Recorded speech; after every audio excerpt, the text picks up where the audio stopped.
Bonjour et bienvenue dans Un jour, une équipe. Aujourd'hui, on va parler de Parma.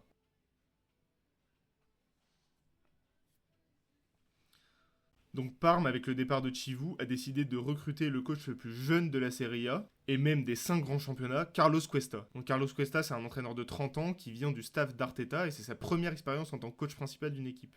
Et donc Parme voit le départ de beaucoup de jeunes importants, dont Giovanni Leoni et Ange-Johan Boni, mais a aussi acquéri beaucoup de jeunes joueurs durant le mercato d'été. Et donc l'objectif, c'est de construire un effectif soudé autour d'un coach prometteur. Et donc Parme, depuis le début de saison, même s'il y a eu beaucoup de changements, et Carlos Cuesta, c'est plutôt un entraîneur qui commence, on va dire, à s'adapter autour des qualités de ses joueurs. On voit se dessiner une dynamique avec un bloc bas qui se déploie autour de pistons assez techniques qui sont même peut-être des ailiers de métier. On a aussi un gros pressing et une grosse activité physique qui est mise en place en défense. Et surtout, l'important pour Parme, c'est encadrer les jeunes joueurs de l'effectif, les développer et construire un jeu attractif pour les supporters. Et donc, qui dit piston dit une défense à 3 ou à 5. En l'occurrence, c'est une défense à 3, autour d'un 3-5-2, avec Zion Suzuki dans les cages, qui est un des gardiens les plus prometteurs d'Italie. Suzuki a à cœur de prouver cette saison qu'il est peut-être même un des gardiens les plus prometteurs du championnat.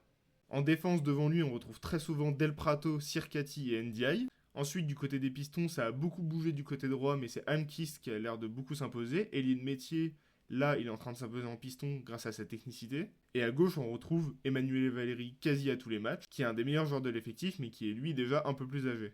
Au milieu, on retrouve très souvent Sorensen, Keita et Bernabé. Et devant, on retrouve très souvent Coutronnet, qui arrivait dans les dernières heures du mercato en provenance de Como, qui est un attaquant expérimenté et qui peut encadrer au mieux Matteo Pellegrino, qui lui est jeune.